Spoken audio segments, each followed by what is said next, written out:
Welcome to the Build Guild podcast, a professionally unprofessional podcast for makers. So I hope you guys are good at asking questions, because Jason's a lot better talker than me.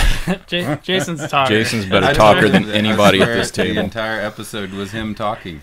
That's okay. Hey, that's what we want. Yeah. That's what we want. So we have Casey Arms, Daniel Casey, today. And give us a little bit about what you make. So yeah, my name is Daniel Casey, owner and operator at Casey Arms. Mostly call myself a traditional blacksmith, but I do a lot more than that. I do build some furniture. I do traditional gunsmithing and bladesmithing as well, so it has a lot of aspects. I work with a lot of mediums, I guess you would say. Yeah, because I've seen a table you've made, Mm-hmm. so it's not just metal. That's right, yep. And you brought a gun Yeah, today, so this which gun is incredible. is under construction right now. It's been about 3 years in the making so far. Oh, wow. The way that we work is when a customer orders something, we figure out what they want, and we only work to custom order, and they put a 50% deposit. We build the project, whatever it is, and then final 50% upon delivery. How did you come up with that 50%? Or, you started out as not Casey Arms. Right. Yeah. How do you come up with it? Like, we struggle with Brian. I always try to tell him to pay. Why are you always picking on me? I try to get him to raise his prices because he You're undervalues right. himself. Everyone at this table is a better businessman than I am. No, I'm just saying the common theme. The common theme I see always is pricing and how do you value yourself. So But you came out with like 50% down. Done. Right. Yeah, and it took me a long time to come to that. So I got burned really bad one time. It takes me on average for like one of my plainest rifles that I build, minimum a month to build it. So I had a gentleman at a show in Kentucky tell me that he wanted a rifle, that if I'd meet him back at that show next year, he'd pick up the rifle. So I spent a month and a half and built him a rifle. Show up, he decided he doesn't want the rifle. So here I am stuck with a $2,000, $3,000 gun that took me a month and a half to build, and I gotta bite it, gotta eat it, take it home. So I learned right then that you got to get them to invest before you take off, or you're gonna lose your butt on it. Yeah. Okay. And that was a custom. That was a custom rifle. Yes, like it was. It's not and something. it was you could... a low end. It wasn't super fancy. Not a lot of embellishment, but it was a lot of work, and it hurt bad to drive all that distance, planning on coming home with a paycheck. Yeah. And then not. So we had a a show on History Channel called Iron and Fire. And after that show aired, we had just an influx of emails and messages and everything, people wanting to order things, and we had to come up with something fast, And at first, for the first, I don't know, maybe 30 to 50 orders, I was saying, 100% down. They have to pay for it, and then I'll build it and then ship it to them. But then that gets kind of scary because something goes wrong, you spend the money, and you still got to do the work, and there's no payment coming at the end. Okay. So that's what led us to the 50%. That way you've got something coming at the end. You've got the money to buy materials at the beginning. Yeah. Less chance of shooting yourself in the foot. Yeah. So bring us back all the way to when you started Casey Arms. So I was like 12 years old when you were started blacksmithing, right? Yep. I built my first forge when I was 12 out of the brake drum of a Chevette. And then my little brother was my blower. He blew on a pipe for me. Whoa. Somebody had to have taught you how you weren't checking out YouTube at that time. No, I don't think it existed. There was. I don't think it was. No. Just dismantled a Chevette and went at it. It's like Mom, you're not using this. No, so we actually didn't have television when I was a kid. I'm next to youngest of 8. Craziness. I was That's in awesome. school. See, Ben, people do that. Okay. I mean, yeah, your girls are gonna start a forge. That's right. They are. Yeah. I'm gonna put those girls in the backyard, and they're gonna be having a crucible purifying silver or something. That's awesome. That's a good thing. That's healthy. Almost no electricity. Yeah. Shut up. Sorry. Go ahead. No. So I read books. I read books a lot. I love to read. I love Pioneer, Westward Expansion, and there is a set of books called Foxfire books. Surely somebody at this table has heard of them. It's Appalachian crafts, like how to build log cabins, wooden buckets, butter churns, wagon wheels, all that stuff. Anyway, my dad had that set of books. I loved it, and it had blacksmithing in there, so that was kind of a doorway for me. And then from there, one thing, as an outlet for us kids, my mom would take us to the library once a week and drop us off while she went grocery shopping so we could get whatever we wanted. So I found every book I could on, skills of handcraft. I wanted to use old hand tools and do things the old way. And that, I guess, inspired me to build my first forge so young. At 12. Yeah. Like you did that by yourself. My parents let me watch cartoons and screwed me up, man. I'm telling you. That's the problem. Like that at 12. 12 years old, I was like, Ninja Turtles. That's amazing. Yeah. I could have been building a fort. So by no means was I making anything worth a darn to anybody. Sure. You know, I was just out there playing. You're melting metal. Melting a lot of metal. Absolutely. Which sounds really cool as a 12-year-old. No mishaps. You have all your fingers and everything. Absolutely. Yeah. There was lots of burns for sure. And I teach classes now. I have people come from all over and come take 2- and 3-day classes on bladesmithing or blacksmithing, whatever. But my dad's shop was right across the driveway from maybe a 1/4-acre pond. And I cannot tell you how many hundreds of knives and spears and whatever that I got halfway made and burnt it or broke it or bent it and threw it in that pond. So if anybody ever runs a dredge through they're going to do not go swimming in that pond. Weaponized place here. But it was a good place to start learning, learn what not to do. Yeah. Failure seems to be it's a great teacher. The teacher and of pain success. is a good teacher too. So you bring it. So you go through school. You're homeschooled all the way, right? Mm-hmm. And then you graduate, and then what am I gonna do? Are you Whenever, selling knives by the time you're graduating? Yes, I was. When I was 15, my dad had actually brought home a video by a guy from Kentucky named Herschel House, and he's a traditional knife and gunsmith. He's actually restored Davy Crockett's rifle that hangs at the Alamo. Sometimes it's at a museum in Tennessee. Whoa. His younger brother built the pipe tomahawk, the rifle, and the shooting bag for Mel Gibson in The Patriot. Oh. He built the pistols for Russell Crowe and Master and Commander. He did some works on Pirates of the Caribbean. They're really out there, very well-known guys. I was able to write letters from the address on the back of this VHS sleeve to the guy, Herschel House, in Kentucky, that made this blacksmithing video. I wrote him 6 letters telling him that I've already built the forge. I really want to do this, want to learn how. And he finally wrote me back and was like, come down, gave me a date. And I went, my parents dropped me off at 15 years old in Kentucky. And I spent 3.5 weeks there, and we built my first rifle and first pistol together. Your mom and dad are crazy. Yeah, your parents are awesome. Man, that's insane. And he just said, my parents just come on down. It was a series of letters. I mean, I would send him pictures of my failures that I was attempting and whatnot, and tell him I had watched his videos. He was actually in Foxfire books as well, the series of books that I referred to earlier. Right. And I told him I had read his, part about building a rifle in Foxfire books, and I guess that my fan, my love of him, I was starstruck that he appreciated that enough to let me come down. Now, don't get me wrong, I busted my tail while I was there. I can imagine. I mowed grass and split firewood, and he collects Model A and Model T, old Fords. And we've worked on brakes and pulled engines out and did all kinds of stuff. I was his hands, and he taught me, got my foot in the door. Wow. Was his son there with him at that time? So Herschel, it does not have any sons. He has 2 brothers. Okay. There's 3 brothers altogether. Herschel, Frank, and John. And 99% of the craft that I learned was from Herschel. But I would go from 15 until now. I usually go at least once a year, try to help him with a seminar or go visit, and so and by no means was it a traditional apprenticeship, but he kind of got my foot in the door, and I'd come back every year and tell him of successes and failures, and he'd help me out along the way, So right. I can't say I'm self-taught, but maybe 70% self-taught, 30% guided, Yeah, but you had the wherewithal as a 15-year-old kid to say, yeah. And that's what's so weird to me, is that I've always known that I wanted to make, I wanted to build something. Yeah, that's awesome. So you graduate, and you just say, KC Arms, we're open. No, KC Arms, we actually didn't establish KC Arms until after Iron and Fire, the TV show. Really? We needed a business name, and we needed a website, we needed a Facebook, all this stuff. Right. So we kind of put that together during the filming of Iron and Fire, the show we did for History Channel. But I worked a full-time job, whether it was machine shop or framing houses, pouring concrete, driving truck. I've done a little bit of everything.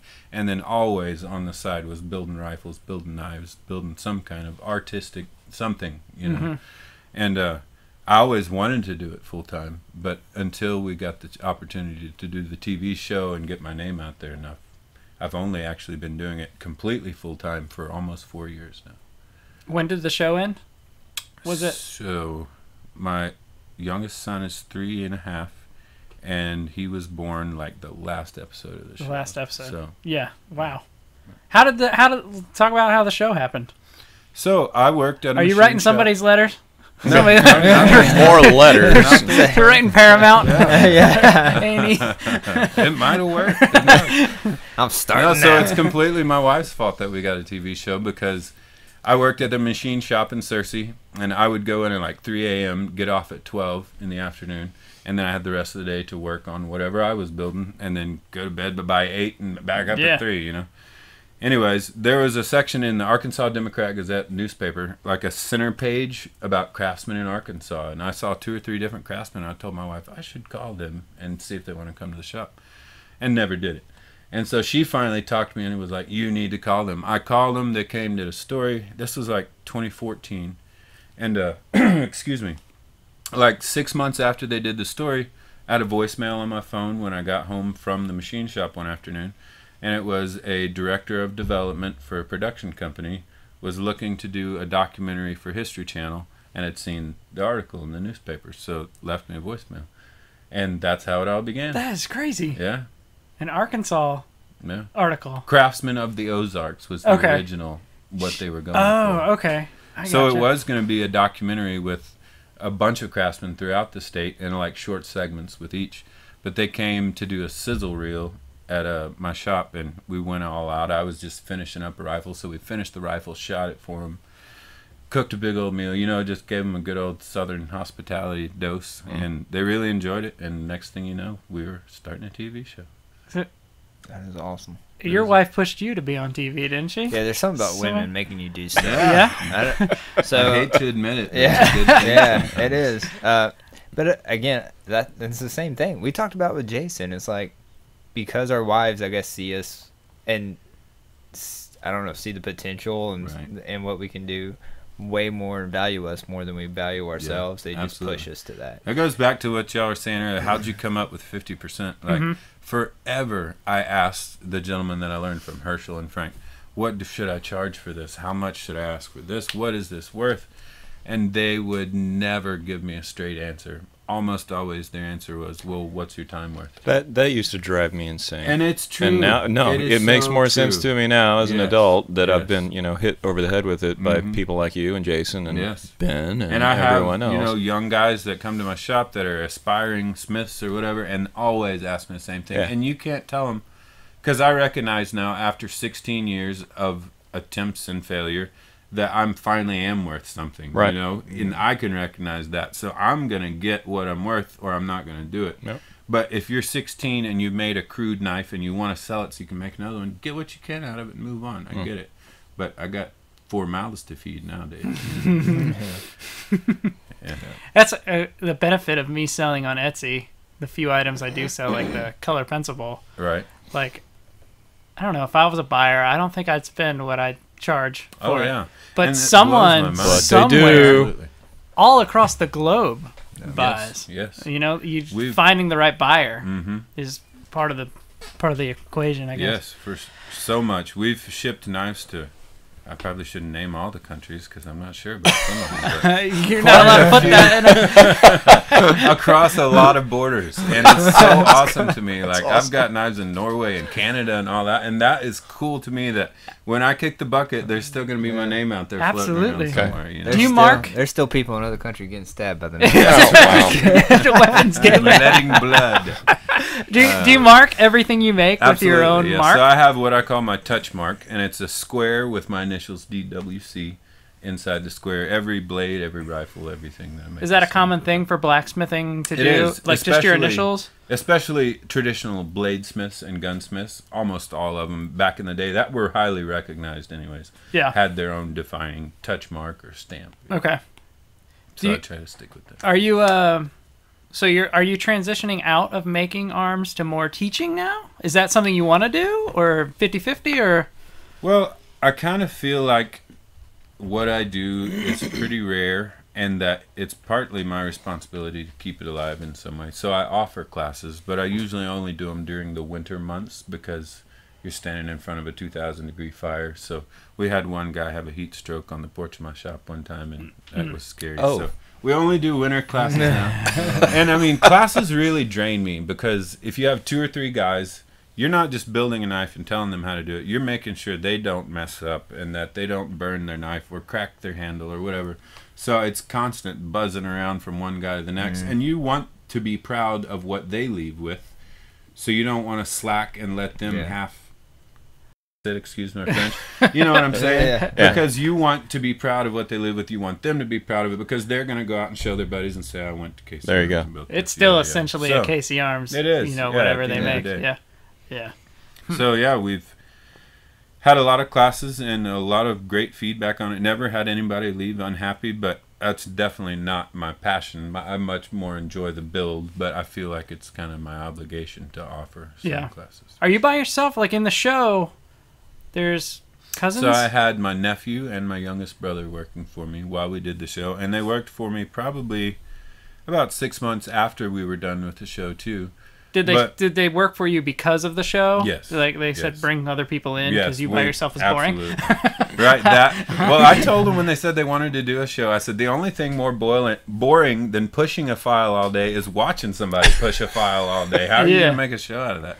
But no, it was just sequences, you know, like to build a gun stock, you've got to first cut out the profile and then inlet the barrel, then inlet the lock. To have them there to do the menial task, I guess you would say, and to just have that extra pair of hands that knows where the tools are, etc., was huge. And they did help me do a lot of knife orders after the show came out as well. Now, did your brother have to blow the whole time? or did he get a different job? Oh, finally. Good for him. We got a hand-cranked blower. So okay. He still blows sometimes, but just not on the forge. Oh, goodness. Cody. You opened that door. I did. I left it open. So are they making anything anymore, or they moved on? So my nephew is in college, and he's doing a lot of photography. He's really into photography. He's worked some for a news station out of Jonesboro. And my youngest brother, he has worked some as machinist since then.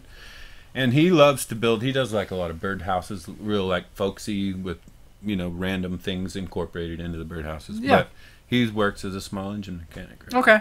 So so you explode when the show comes out. Yeah, can we talk about that for a minute? Go for it. Because, I mean, I was just wondering how quick did you have to move? Because Cody might have this that's same what I'm getting issue. at. I mean, hopefully Cody's going to have a similar problem. Absolutely. What did you have to do? How fast did you have to move? And were you able to catch up with it in time? So I'm still not caught up. And it's been 3.5 years. Oh, my God. I mean, that is a blessing. Yeah. Absolutely. I mean, it's a blessing and a curse because I took on this much work with 3 people working there. And then my other 2 found their other paths and went on them. So I've been hustling for 2.5 years to try to keep up, you know. But it is a blessing and a curse, no doubt. But it was within 3 to 6 weeks of that first episode airing. You know, every other week you're having a new episode air. So with each forthcoming episode that we had, and I'm sure with each replay that y'all have, we would get more and more emails. And then we start getting emails you got to translate, and when they start airing it around the world, you know. Translate. Like got the Norwegian emails. I didn't think of that, everything. And really, a lot of it was tire kickers, I'm not going to lie. I mean, you'd have open your inbox and be 187 emails. Oh, my gosh. And you have to reply to each one of them because we're custom. So they say, I want a knife this long, this handle, whatever. And so you have to take the time to figure out how to price that, give them a reasonable price and explanation, try to make it sound professional, and get 187 of those done. That was the first 6 months after the show, every single day. Like, I could have spent my 8 hours a day doing emails instead of working, you know. So what percent of that became a customer? I would say maybe 10%. Yeah, man. Life of a because pricing person, I guess. That's basically what you become. Yeah, and then you have to decide. See, I had, for all this time, done it because I loved it. I'd done a lot of orders, custom orders for people, but it was never in such quantity, you know? Like, I could say, oh, that's a cool knife. I could build that for whatever. Mm-hmm. But now people are sending you some crazy Indonesian, you know, like Star Trek looking blade to make. You got to figure out a way to price that stuff. So that was my biggest challenge. Is I was so scared to give a price for something I'd never done before, not because I didn't think I could do it, but because I had no idea how much time I was going to have in it, you know? So you got to figure out how to come up with a ballpark price and then tack on a percentage to not shoot yourself. That's what you'd tell them. Like, I can ballpark this. Yeah.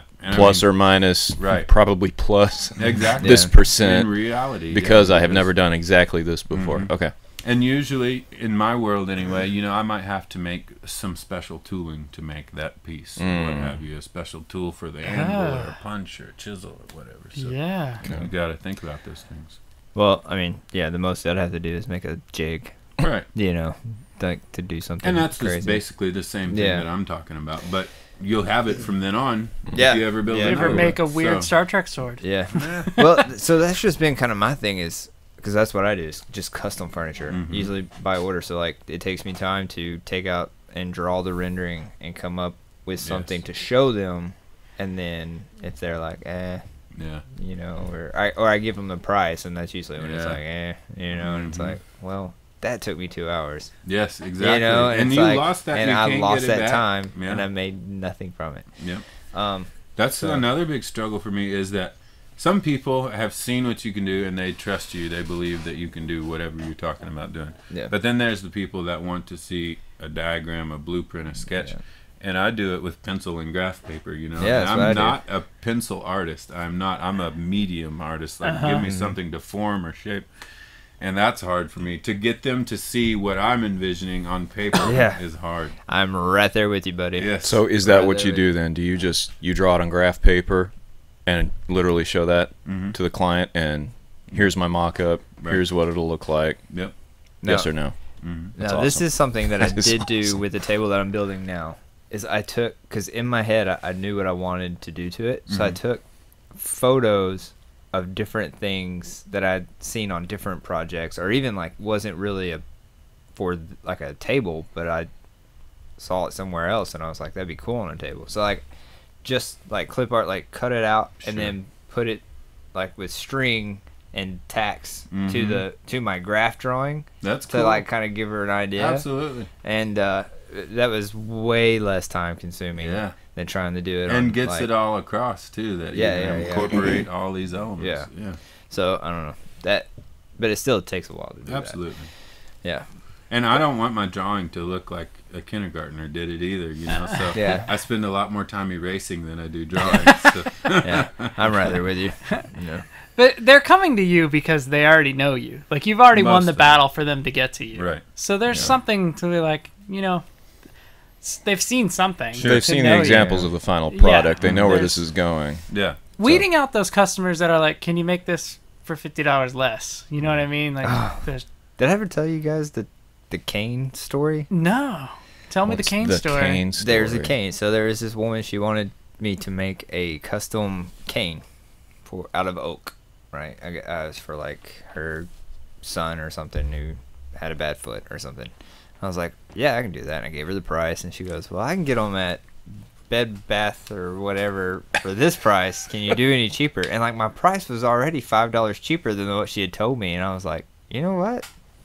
I think I'm sorry, I gave you the wrong price, and I gave her like $15 more than what it was, because I was like, oh snap! Like, why are you gonna like? Right. That's what you evil, do. But I don't think that's evil at all. To do that. I was like, well, I've had a few guys that will come and like price something and get you to draw a mock-up and then be like, and just walk away, and then come back 6 months later and do the same crap to you. So every time they come back, I add a little bit to it. Yeah. Like, if you don't appreciate the time and effort that I'm putting into it, and you're just gonna keep yanking my chain, then here's what it costs, bro. Yeah. That's time. Yeah. That's time they're taking. Yep. Time is money. Like, the greatest customer on the planet to me is somebody that comes up and says, I love this style of knife. I want blade length, yada yada.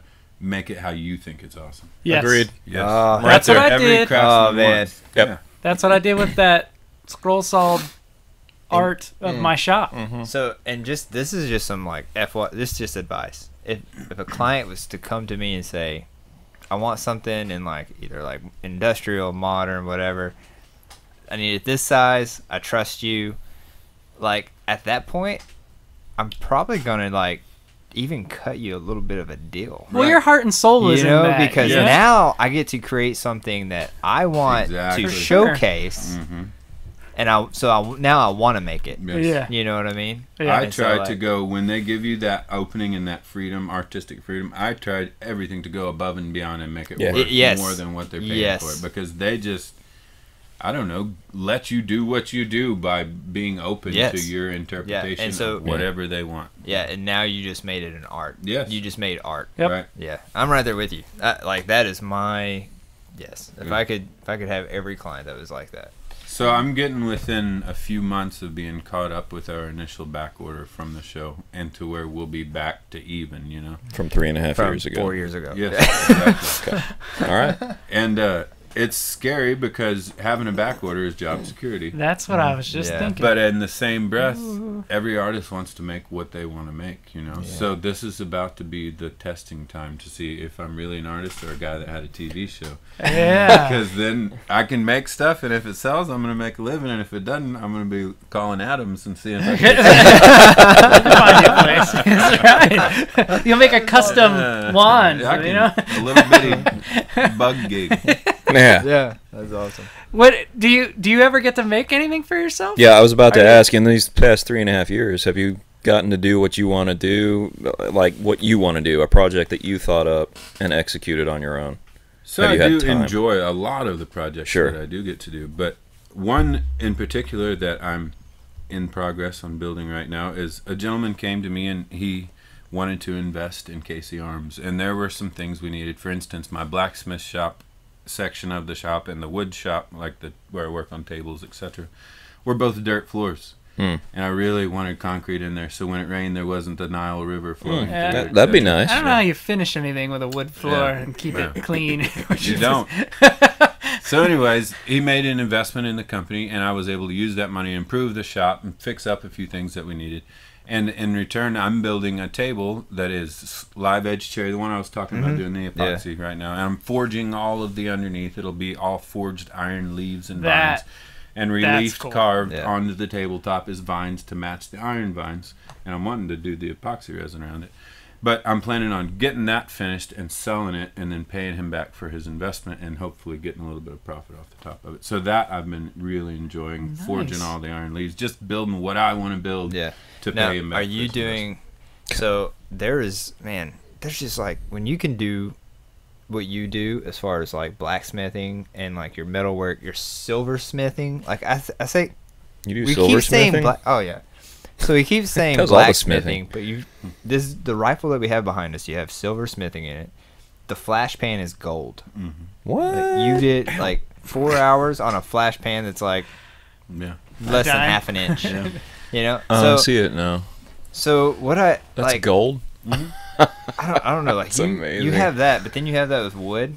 Like it's endless possibilities. Like, it really is. Like just all kinds of stuff keep coming. Like Dutch keys out of like metal or silver. Like that'd be like awesome. This might be like a silly dream, but my dream is to end up one day. I want to actually do some sculpture, like full body size sculpture. I actually quoted a sculpture idea to Matt Faulkner for Circe, you know, the hunter that found the bear at the Stevens house. Yeah. So we had talked about doing a fountain right outside the library, with a bear coming up to the fountain, like really big, so kids could take pictures on it, etc. And then across the road, a hunter with his rifle in the prone position. Oh, that'd be really cool. Yeah. And I quoted it, but to get that cast in bronze after carving, you know, it'd be ridiculously expensive. But I'd love to end up there, because when you work with so many mediums, it opens doors every time. You know, you feel like, oh, now I could X every time. You know, maybe we could 3D print that. Well, yeah. Gonna guess we're gonna need something more sturdy than PLA for something like that. ABS coated in. That's just very impressive. Bronze. And I just see like, I don't know. Man, I think that I'm so blessed to get to do what I do for a living. Like, I'm not getting rich. We don't have a big savings account or a 401k, but I'm close to my kids. I'm close to home, and I get to do what I truly enjoy doing every day. Is that worth more than those other things? 100% yes in my book. Yeah. 100%. Yeah, and there's days where I don't want to go to work. It doesn't matter what you do. Jimi Hendrix had to have had a day where he didn't want to go to work. Oh, there was when he was in the Army. Have you ever read his discharge report? It's hilarious. No. Good time. Yeah, so I was in the 101st, and so like when I was a kid, like I was a huge fan of Jimi Hendrix, and so I was like, oh, 101st, Jimi Hendrix is in the 101st. Wow, Oh, I didn't know that. I didn't know that. Yeah, I found his discharge report, and apparently he's just some lazy private who smoked weed all the time. And so Nothing changed. and so nothing changed except for his he meat got- Lighting guitars. Yeah, man, that was his bad day, right? Yeah. Let's change things. I'm gonna light this So- sucker on fire and smash it. So yeah, it's just funny you mentioned that. That's Wow. small world we live in. Yeah. So what's going on with Casey Arms now? You're catching up. Do you have a website where you sell things on? Do you have an Etsy? How do you get the word out? So since we're all custom, we do have a website, caseyarms.com, but it has a gallery, and like we have a shop now, kind of store where we have T-shirts, apparel, merchandise, whatever you want to call it. But there is nowhere to buy something now as far as a knife, a rifle, etc., because it's all custom. It built. has, So but you're getting close to where you I might hope have so, some yeah. stock. yeah, I'd love to be to the point to where we could keep 5 or 6 knives and maybe a rifle available for, somebody that wants to buy now. Yeah. Impulse buyers. That's what I'm trying to say.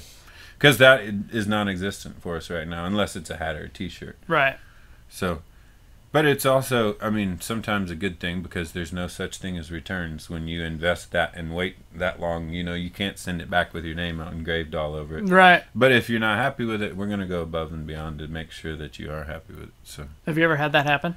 so far, 16 years of making stuff, I've never had anything returned or, never had anybody just upset. I've had to, just fix one thing or here or there, but never had any fails. 100% fails, at least not that were delivered. Yeah. Okay. So you hear it right here is that if you buy a Casey Arms 100% thing, it's 100% satisfaction It's guaranteed. looking good. So far, yes. So And it's looking good. guaranteed for my lifetime. And when I croak, you're out of luck. Okay. Any plans on getting employees again? So I have tried to several times since my nephew and the little brother, but the learning curve is really extreme to work on such a variety of mediums. So I found all the times that I tried to hire somebody that I was losing a lot more money than I was gaining and losing a lot more time than I was gaining. So in a perfect world, I would love to have another pair of hands eventually, but right now it's not very economically realistic for me. But everyone skilled at that point would be doing it on their own. Sure. It'd be hard. Yeah. Yeah, it'd be hard to. Like my nephew that is in college right now, he wants to come back, but he was in the Army, has his GI Bill, and this is his opportunity to use it Sure. to get an education. So I support that 100%. Yeah. But he would be the one I would want back, not some random person, because he already knows how it works, knows what to do and not to do, and Right. that's huge. Mm-hmm. Yeah. Like, So it was, Insurance even. Are you? I mean, yeah. that's a big deal when people, Yeah. you don't know what you're doing, and Oh, this thing yes. gets 2,000 degrees. Yes. Are you any Man. closer to getting any employees, Cody? Man, I'm more closer to just hiring someone to do just the administrative part. Like, I think the build wise, I could keep up with on my own, what I have right now. But like, just like we were talking about before, answering emails. But when that Phone show calls. airs, though, that might be a different story. Yeah, I know. Yeah. So I Fingers don't know. crossed. Are you getting scared now? That, like, this is Are you coming married? up a lot. What's that? You married? Yes. Does your wife work? Yes. I mean, you're not as lucky as I am. She does Yeah. my emails No. and everything now. Your wife doesn't work. She stays at home. Since the day my oldest was born, he's 7 now, she has not worked. And we've managed to make it on either my work or working part-time, whatever, and Yeah. my shop. That's So, a yeah. blessing, man. Absolutely. That's awesome. There's nobody better in the world to be with your kids all the time than me. Yeah, that's absolutely true.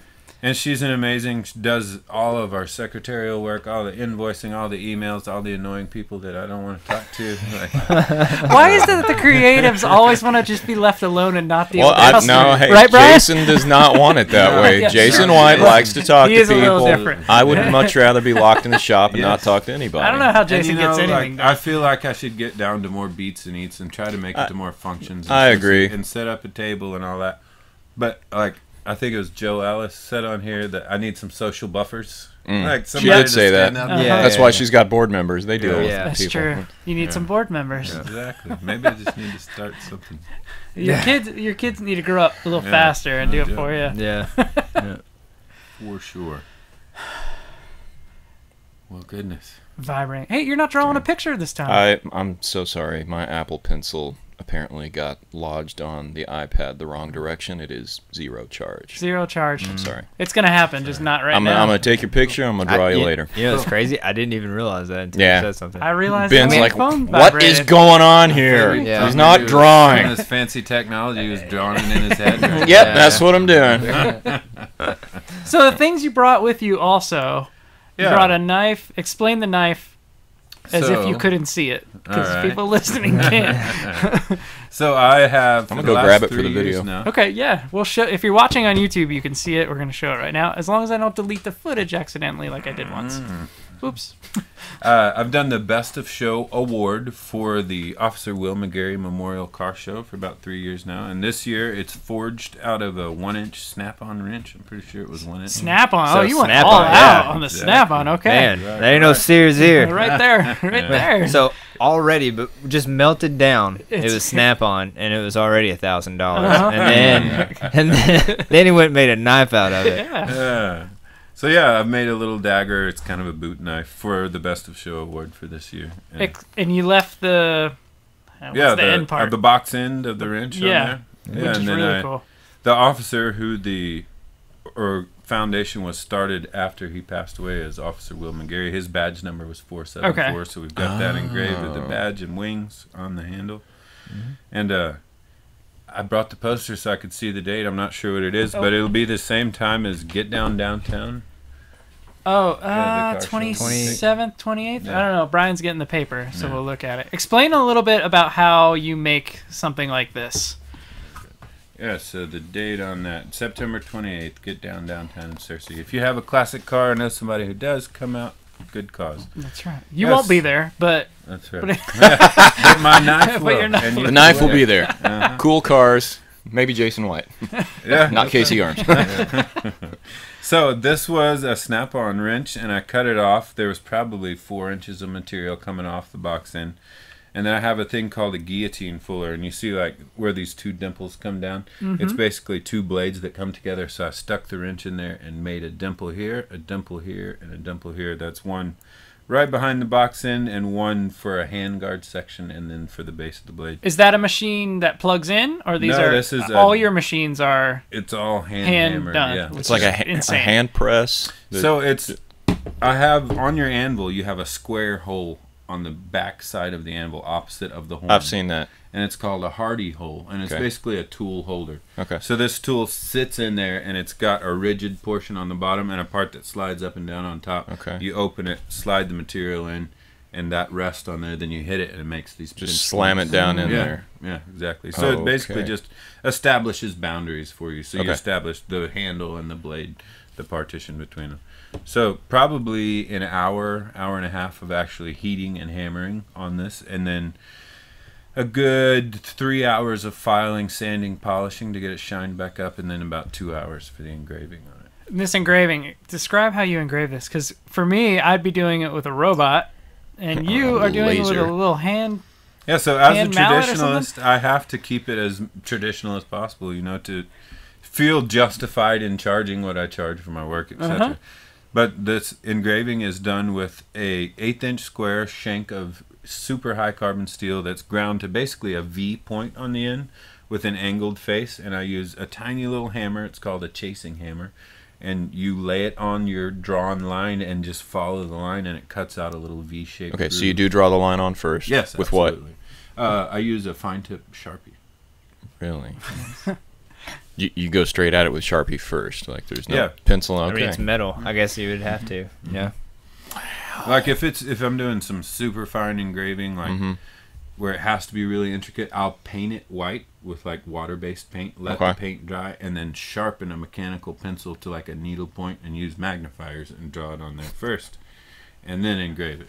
If you That's awesome. I can't even imagine sharpening a mechanical pencil awesome and using magnifiers. That's very nice. Can you give us some videos of you doing some of these things, and we'll post it to the Build Guild Instagram. Yeah. So if you're listening, have somebody just well, for a minute or two, if have them have hang this- over your shoulder watching you do that. We need to see it happen. So Jason White actually spoke to him yesterday, I think it was. Oh. And we've been talking for years about we need to build up our social media and make more posts and put more content out, all that.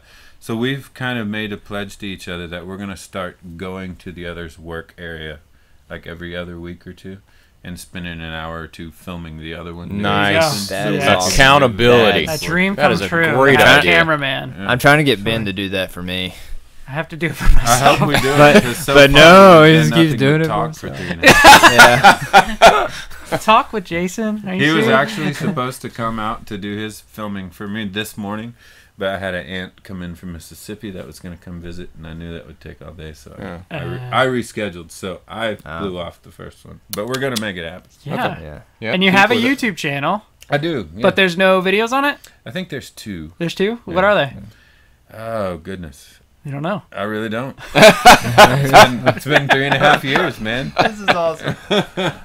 So I am the least tech savvy guy you have ever met. I don't know. Y'all should come see my shop. I think I desperately want absolutely. to come see your shop. What I Yes. really want to do is I really want to collab on something I'd with love you, to. I'd love and then to. we could film that and we Yes. could post it to. I'll come Man. and film it. Any Oh, kind you'll of- come part. film that I'll come one. film the Oh, okay. collab, Yeah, yeah. Ben will Okay. come film that one, but he won't come and film. And me. not just for you. Yeah, though. but not Yeah, just for me. it'll That be on makes my me channel. feel warm Yeah, and yeah. fuzzy I anyway. bet.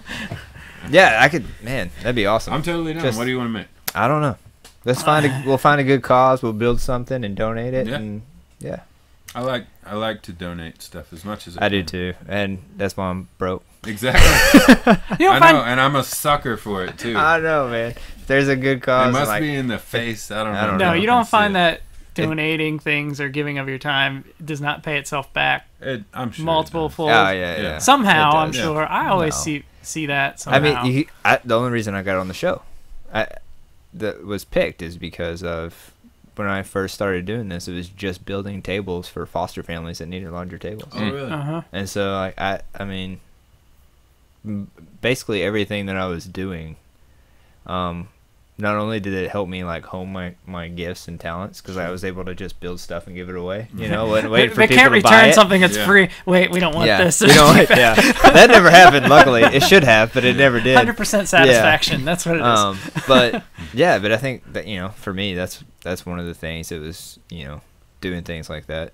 But yeah, you throw kids in the mix, and Oh, like, yes. you know, if it's a good cause, I'm probably gonna donate to it. Yeah. And so I'll go out of my way to show a kid how to do something or let them come see the shop or whatever, because we need to encourage that Absolutely. so much. Especially nowadays, because I Yes. think college is overrated, and I Yeah. went to a lot of it. you're still paying for I'm it. gonna pay for it till I die, but there's so much Yeah. need for hands-on things. We've Absolutely. lost it, Yeah. and Like, I didn't go to public school, so I don't know how, like, shop class and all that works. Brian didn't anymore. either. Well, Just you. took a couple of Hand in hand. years. Oh, you did? On and Oh, off. Ooh. 8th grade a few times. No, Great. no, it was very early on, and then I got caught building bear traps in the woods at Oh, recess, awesome. and Mom pulled me out. So yeah, You So- weirdo. I know, right? You could have been building them professionally. I know. We should have Dude. collaborated. He could have made metal bear traps Yeah. in his backyard Oh. Chevelle forge. Chevette. There were no cars Oh, lying around Chevette. for me to tear Very apart. different. Yeah, Yeah, that I'd was say. definitely Yeah. a different car. Yeah. Well, you just say vet. Just cut it off Yeah, with vet. yeah, Just yeah. tell people, I drive a vet. Yeah, yeah. Here's to homeschools. Absolutely. If I hadn't been homeschooled and been able to be done in high school with my schoolwork for the day by 10 a.m., 11 a.m., you know, you had a set amount of lessons. You do it, you get it done, you're done. And then I could go out and play in the shop all day, and I did, you know. I so- mean, it's stuff like that that just, if you do homeschooling right, it makes an excellent argument. Time management, teacher to student ratio, Right. flexibility. I mean, Yeah. basic. Yep. Come on, Ben. Come on, get with. No. I mean, I'm not And opposed I feel to like I had so homeschooling. much more like- opportunity because of the time Yeah. difference. You know? Yeah, yeah. I'm opposed to being the teacher. Yeah, I know. That's I figured. the Well, main no, issue. I would be like, oh, I can't stand teaching you. my anymore. wife is the one who is teaching our daughters right now, not me. yeah. Ironically, So I I now work in a public school as a teacher. Do as I say, not as I do. Yeah. I tried to talk my wife into homeschooling my oldest, but she said no, I'll kill him. So. Okay. Well, I mean, if it's a life and death situation. Was she a homeschooler? No, she's okay. public school. Yeah. Okay. All the way. Okay. Can we learn a little bit behind the scenes of TV Absolutely. stuff? Tell us behind the scenes that we don't know. I watched all of your season. It was called Iron and Fire. Mm-hmm. Can you still watch it now? Yeah, I think you can find it on Hulu is one of them. It's and on Hulu? Oh, cool. On YouTube, and you can actually go to History Channel and like buy it somehow from there and watch all of it there. Do you make any money from that? I guess Not a darn thing. you've made no money from the Well, TV show. we were paid per episode. You were per episode. There's no like ongoing royalties. royalties. Every time we talk to somebody, that's the way it is. Like, Like- there is no money in So television. I was told, It's everything afterward, or the laughingly, merchandise. I guess. like when I said, "Well, what about royalties?" Because I knew nothing about Right, any for of it. sure. And I don't know handed you anything. A 40-page contract to sign. Oh with my gosh. Lots of big words, So you're like, "Wow, do I get royalties or something?" And they almost like laughed. And they said that doesn't even become a conversation until the second or third season. Okay. So I don't know. And there's if only that's one true season or not. for y'all, right? Yeah, we did How many? one season, 12 episodes. There was a pretty good amount for a first season. Yeah, that was a crazy, crazy time. Like, we had a dozen people in my front yard with like 2 little pod storage buildings. One was the office, one was camera gear. And they showed up, depending on what we were doing that day, either 4 a.m. or 6 a.m. my and we were there gosh. from 12 to 16 hours a day for almost 9 months. We would do 2 weeks on, 1 week off, or sometimes 3 weeks on, 1 week off. For 9 And- months.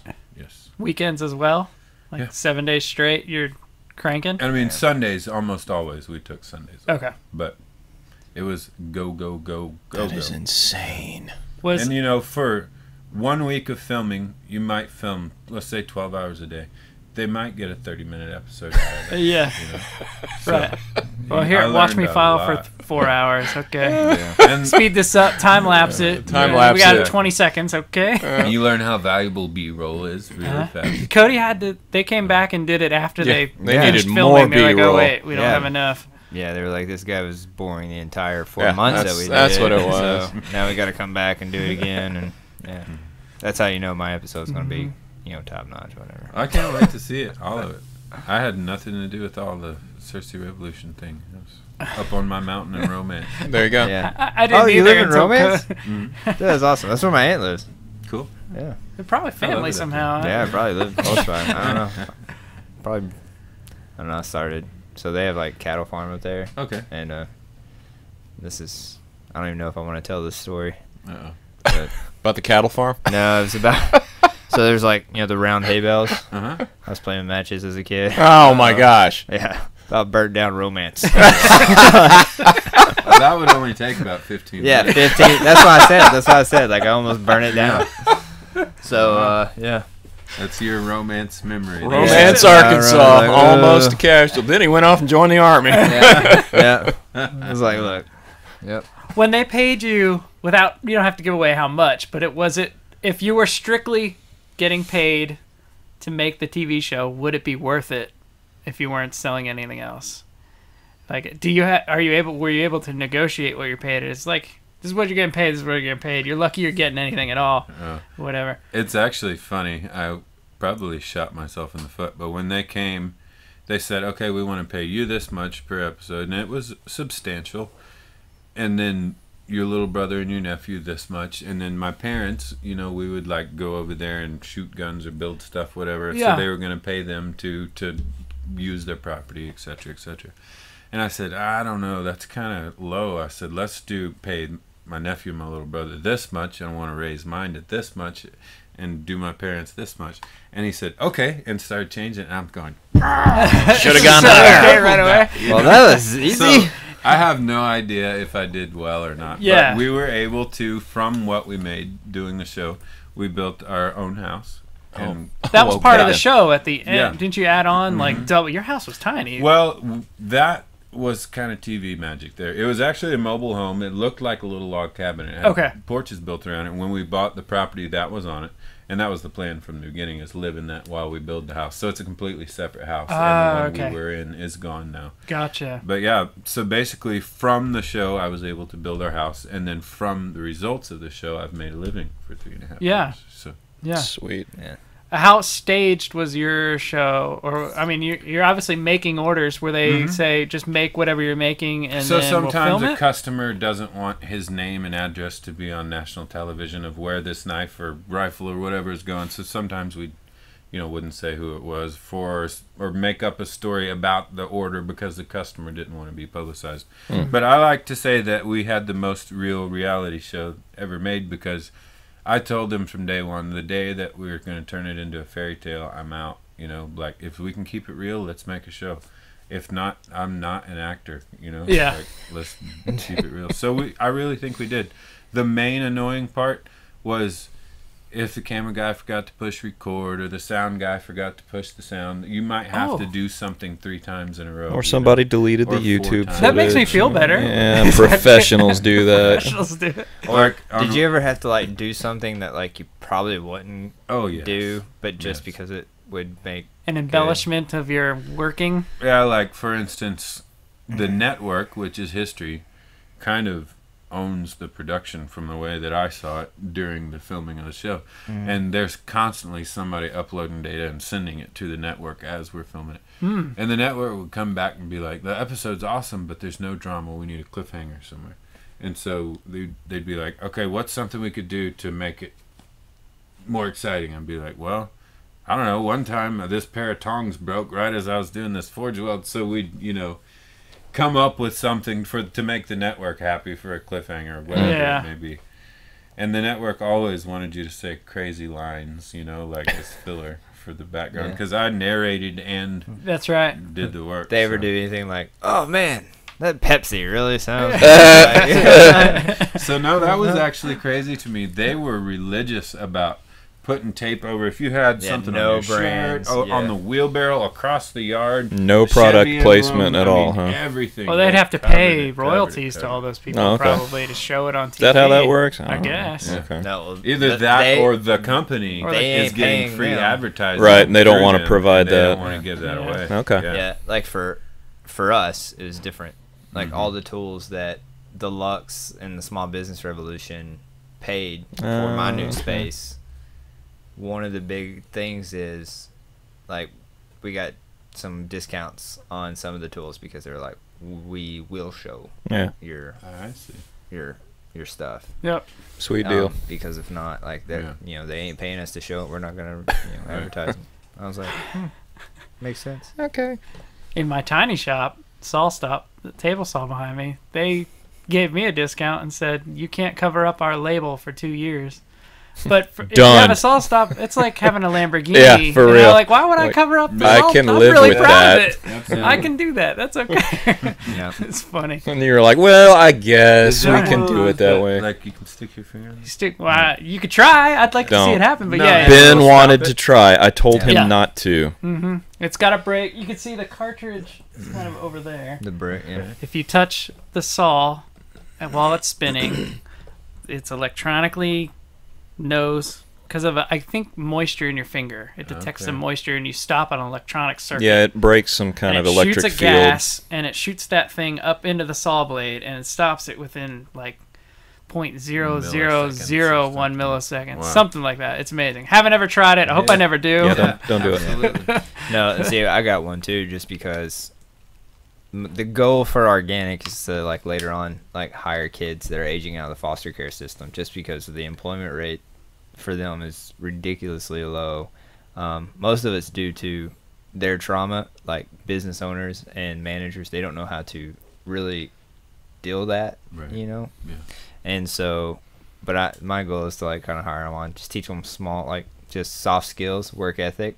And so most of them probably will never have worked with a table saw. Right. So having a table saw with that feature was a must. That's a good call right there. It doesn't matter. Like I agree, but like there are some days where I'm like, I have a digital angle finder, so I wanted to get perfect at 0 because I was changing from like 45 or something, and it's magnet. Did so you I leave magnet it on the there, turn the blade on. Oh my god! But it tripped it. It didn't throw the blade, but it knew, the machine knew like something's not right, and it didn't turn it on, and it made a loud pop, and I'm like, ooh.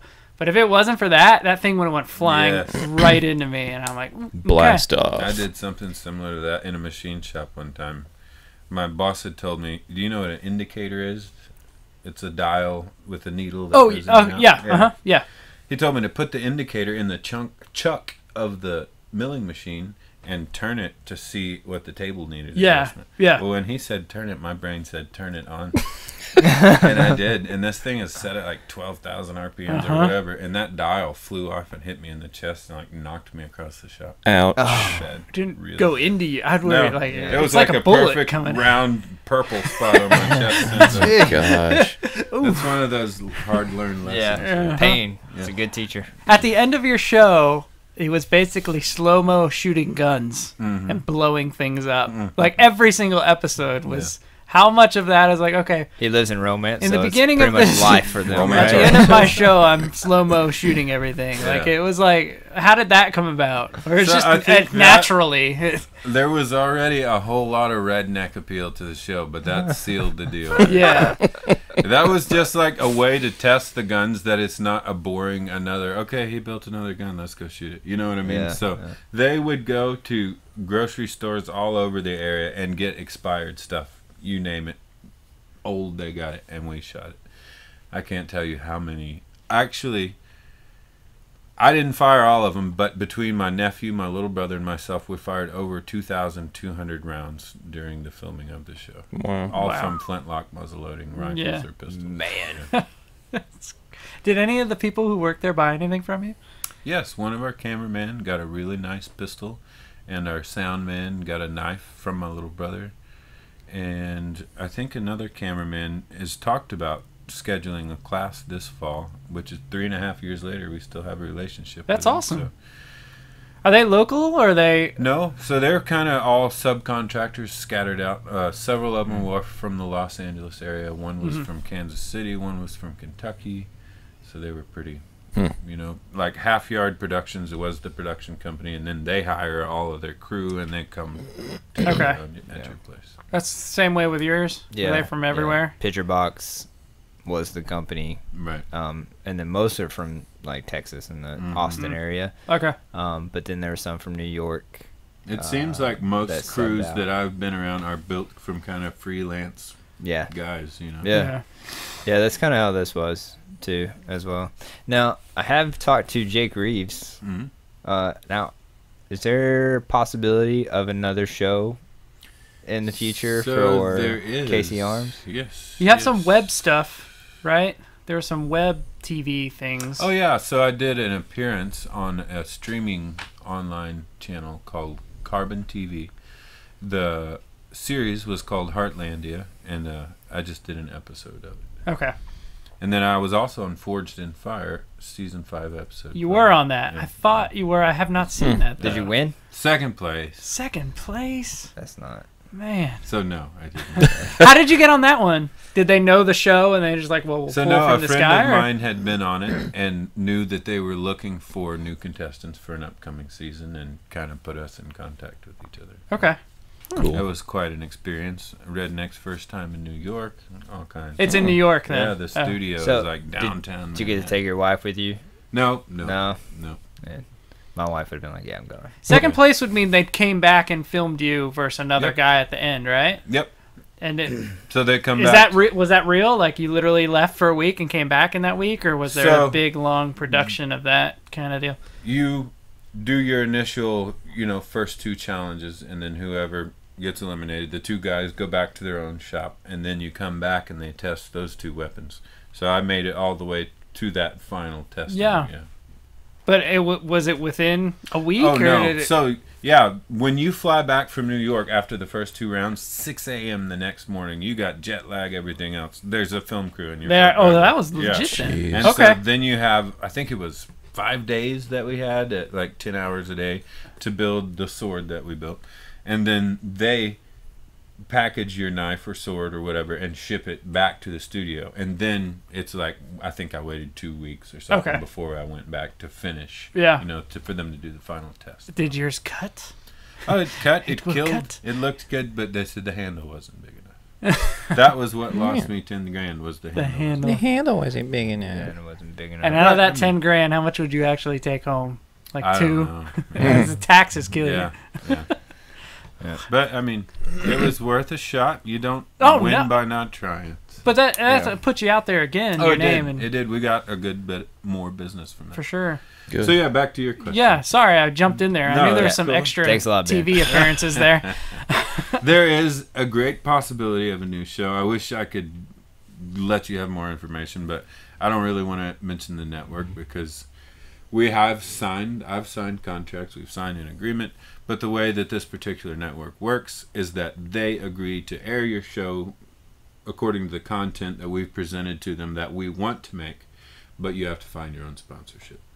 Oh. So our executive producer is a lady that is in the process. I think she's like talked to Quicken Loans and Walmart and Carhartt, a few people like that. Oh. And we just haven't had anybody take a big bite yet because it's a big old check to write. I'll send you a check. All right. From his organic earnings. It's hot. It's hot. Cash it on the third of the month. Wait till Monday. Yeah. Well, that's awesome. Yeah, but that is cool. And yeah. I hope that happens. Would that be just focused on you? Can you share that? Yeah, I can give you basically what we have in mind is I'm going to build a traditional style log cabin on my property for students to stay in whenever they come and take classes. And the way that we're going to do it is, for instance, I would go to North Carolina and collaborate with an old gentleman who specializes in forging axes. And he and I would forge an axe together and then come back with that axe, fell the trees that we need for the cabin. And then I would also go collaborate with a glass blower in Branson to make the glass for the windows. Go collaborate with a guy that's traditional chair maker. He has chairs in the Smithsonian to make chairs for the cabin. Have a stonemason come in and build the fireplace. And like my mom is in a quilting group, have her and her quilting ladies make traditional quilts for the bunks. And, do you need a table? We might just do that. Do you need a table? Well, he is a TV star too. Yeah. He's got that resume. I got you. I've been on TV. Dude, tell Jake that. I know what, babe. We actually need, I think, they're wanting 13 episodes, and I think we only have like 11. So I talked to Jake, and so we're building the conference room in my studio. And he was kind of just needing a place to like go to like do some stuff. And I was like, man, just come to the studio. Like, go to the conference room. Nobody's in there. Like, you can use it.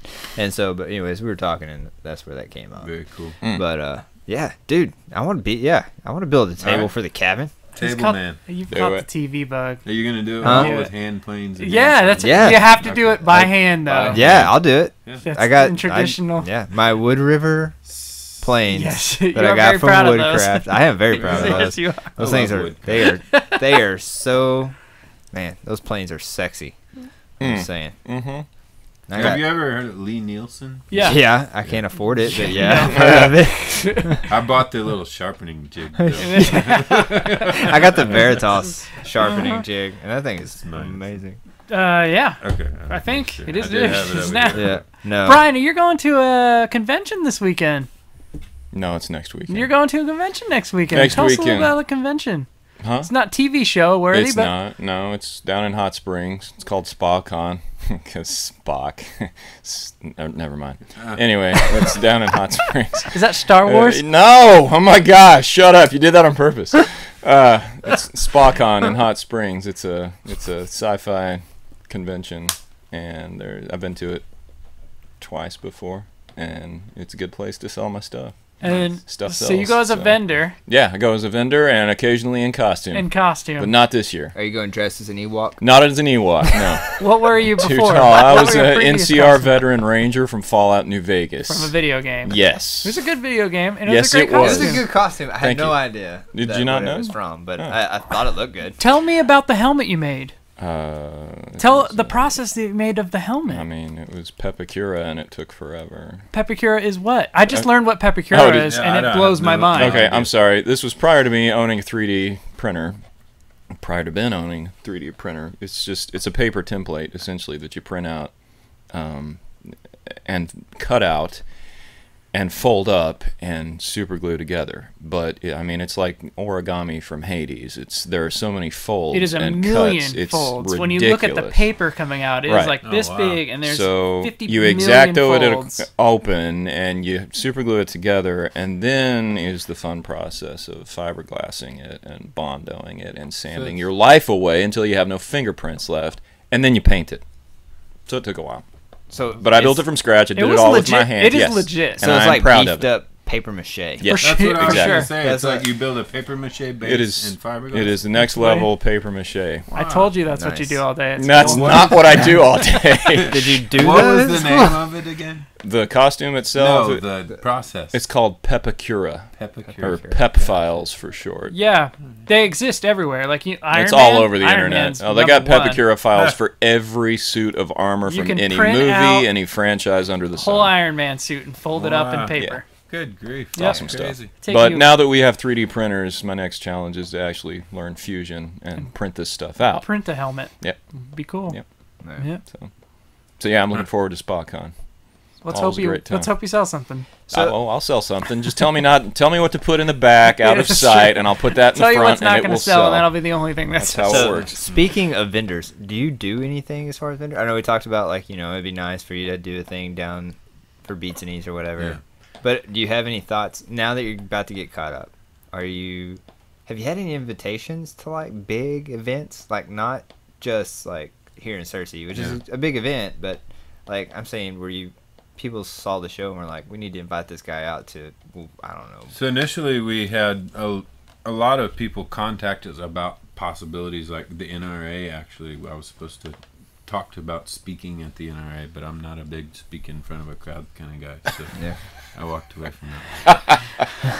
But there is Well, a you're big doing a great show. job right now. But there's not 1,000 Three people other guys in this room. Yeah, that's true. Yeah. I think I could take you guys. No. Yeah,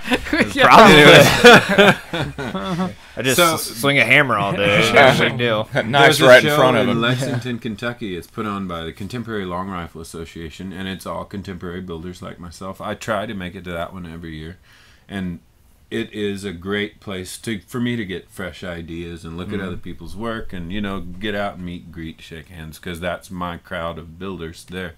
But besides that, as far as say local gun shows, you have to spend the entire time explaining to somebody why this knife is worth $300 and the one on the table next to him from Pakistan is only worth $14. What's the difference between these two knives? They want to know, So that was discouraging for me early on, trying to go to gun shows and have to fight for your price on everything. So I don't do a lot of shows. I'd love to find an outlet to where it was more artsy, to where they could appreciate the value, the craftsmanship, and I wouldn't have to be trying to convince them that it was worth what it's worth. That's kind of been where I'm at. There's a lot of vendor places where I could be a vendor, right? Especially for stuff like the cutting boards, small stuff that I do.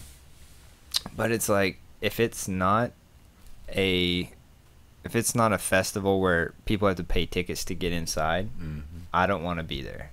Because I want people to be, I don't know, invested already in what they're about to experience, and not just Every time I've ever done it, $0. Yeah. Really? Brian will sell. We'll do it together. It's 3 different shows. Now they're around here or in Newport or whatever. Zero. Absolute waste of my entire life. I said never again. I can do this on Etsy. And you're a little different though. You're selling weapons. You have to be a weapon. You have to have a license for that or something. Well, if you a cutting deal board with any modern firearms, you have to have a FFL, a federal firearms license. But the rules for FFL do not apply to muzzleloaders in the building and repairing aspect of them, anyways. Okay. So no, I don't have to have any special licensing to do that. Okay, nice. And it does crossing borders. Well, I mean, international borders. Crossing local borders. Let's just say local borders. State law, you don't really have much issue at all. Well, that's great. Yeah. So this is all you do as far as firearms. You do flintlock, muzzle loading, rifles. I mean, I do build percussion as well, where you use a percussion cap. Okay. But my specialty is flintlock. Muzzle loading. Weapons. And I'm sorry, percussion is more Civil War era. Exactly. Okay. Yeah. Yep. This is more Revolutionary War. And just for anyone listening and not watching, because right now weapons and rifles are just a big hot topic, and people are probably gonna lose their minds, going, "This guy can just build a gun." The gun he's building, I promise you, ain't nobody spending $12,000 to try to go shoot up a Walmart. And you ain't gonna do it quick. And you ain't gonna do it quick. And if you turn it wrong, the powder falls out, and then you're just screwed. Well, I was gonna say, so this is the sort of thing, from the era of the Revolutionary War, where you are pouring in the powder, putting the wad and the ball, ramming it down with the rod. That is correct. Okay, so maximum reload time for one of these, like these Minutemen in the war. Yeah, Minuteman is a good term. If you know what you're doing, you can be successfully reloaded in 60 seconds. But that's for somebody that's really... But if you're out like this and you sneeze... Right. Oh, no.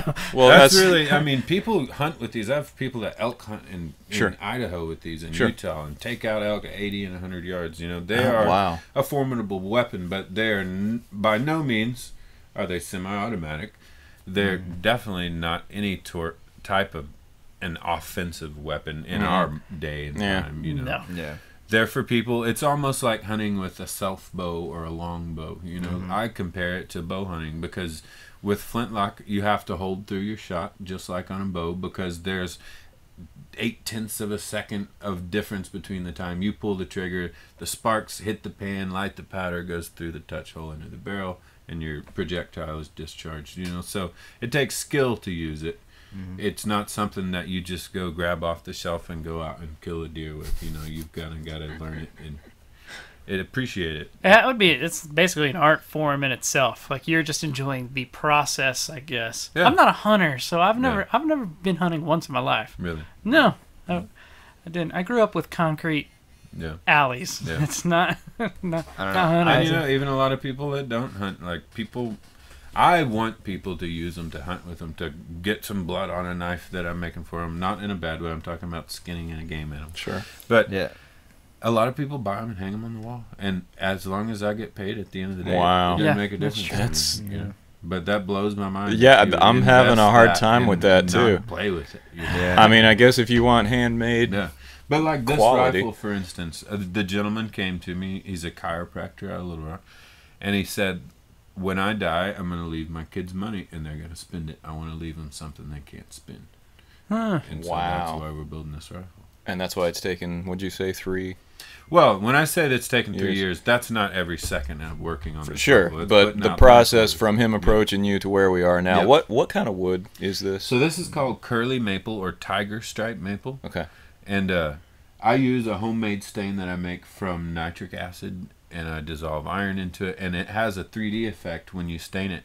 The curl in the wood pops out, and it almost looks like tiger eye. Yeah, because now the curling is like that. It's almost like a spalted color. Yes. Like it's a gray. And that piece of wood right there, when I ordered it, it was 4 inches thick, about 12 inches wide, and almost 6 foot long. And then, you know, you cut your rough silhouette of the stock out and start inletting your parts. Just that chunk of wood was $1,000. I believe it. Yeah. Wow. Curly maple. Are you buying it locally? Expensive. No, I get most of it out of Virginia, Ohio, Tennessee, like east of us. They have a lot better quality, it seems like, of curl. And especially on a gun of this caliber, no pun intended, but just the price range, you know. Right. I told him that if you want to build a beautiful gun, we don't have to bedazzle it. Let's start with a fine piece of wood and let the wood do the talking. Man after my own heart. What caliber is this one? Is it a 30? That is a 50. It's a 50? It is. Is that most of what you do? 50 caliber? So actually, the most common caliber that I build is 40, because that in Arkansas, you can hunt small game and big game with 40. So if you build a 36 caliber, you can only squirrel and rabbit hunt. But if you build a 40, you can shoot a squirrel or a deer. Okay. I didn't know that. I don't hunt much. Yeah. Are you a hunter? I bow hunt. Bow hunt? Oh, good for now, you. when I was a kid, I rifled hunt. But I don't know. I got older, got out of the military, and like rifle hunting was kind of like a... You know, I just like to bow hunt. It's more of a... Like you were saying, it's more of a skill, and absolutely. I don't know. It's just funner. Cool. Makes me feel like a real, like, I don't know. I took it down. Like I took it down. Yeah. Now I'm not using a longbow. I'm using a compound. Let's get that right. A little modern. Not a recurve. I'm 5'9". Walking around with a longbow, people will be like, what? Like it's like in the dirt. You know? Like they heard me coming because I had to like carry that thing. Yeah, but no. All right, so we're coming at the end. Where can everyone find you if they want a high quality craftsmanship, the best, 100% satisfaction guaranteed? I like this guy. I'll word your website for you. The best of the best, gun or knife. or traditionalist traditional, made. traditional Pipe handmade. tomahawks, sword canes, dueling pistols, tables, chandeliers, garden gates, you name it. You name it, you make it. Nice. Where can they go to find you? They want to find you all over social media, even though you say you're not good at it. Where could they find you if they're looking? So on Facebook, we're KCX Arms, like uppercase X. With a C-A-S-E-Y. C-A-S-E-Y, Arms. And make sure you look at our business products page, because for some reason when we set up the KC Arms website, there's 2 Facebooks, but we have a business service or product services and then another page, and you'll see the one that has like 14,000 followers. Yeah, that's the right one. That's the right one. Okay. So there, and www.kcarms.com, CASEYARMS.com, and I do have a YouTube channel with like 2 videos that I don't really know what they are. And you're gonna put some more on there. We'll put some more on there. Yeah, we got to collab. Yeah, absolutely. I'm serious, man. Figure out what you want to do. Let's build it. We'll do it. Christmas is right around the corner. I think Christmas time is like when a lot of organizations are looking for funding. Sure. I think we could brainstorm and come up with some stuff. So it's also the busiest time of year for retail. So I mean, it is busy, but I mean, 3 years out. Whatever, we'll figure it out. It might be next Christmas. We'll share it. We'll share it on the Build Guild. And do you have an Instagram account? I don't. Okay, he's gonna have an Instagram account as well. Before he walks out of this building. That's right. Actually, my nephew was in charge of setting all that up. He might have set one up just to save our name, but if he does, I don't know. You don't know where it is. Okay, if you are running that account, let us know. We'd love to see what you're putting up there. That's right. That's right. Some dude named Casey, pictures of his arm. Make more content. Yeah, that's the key. We'll do it. Yeah, because we really have good feedback. And it's on random things sometimes. Like I'll post 6 knives, and you'll get comments, thumbs up, whatever. And then you post one, and it just blows up. That's usually the nature of the beast every time. The fails are my biggest. Yeah, or the boring stuff. Yeah. Post one photo of a laser cutting through. You can't even tell what it is. It's in a curve. Hooray. People lose their minds. Yep. Like wood on fire with a laser. Internet is crazy. Yeah. It is, and it's an amazing tool. I wouldn't be in business if it wasn't. I wouldn't either. At all. Nope. Me neither. Facebook has been huge for us. So, I make something, I post a picture, somebody likes it, they show a buddy, boom, we get another order for that one. Good. Change it up a little, and that's what's kept us going. That's great. Awesome. Good stuff. All right, well, that's it for this episode. Thanks for listening to the Build Guild podcast. Anybody else want to say anything? Thanks for having me, guys. Thanks for being here. We appreciate you coming. It's awesome. So we'll see you next time. See you later. Bye.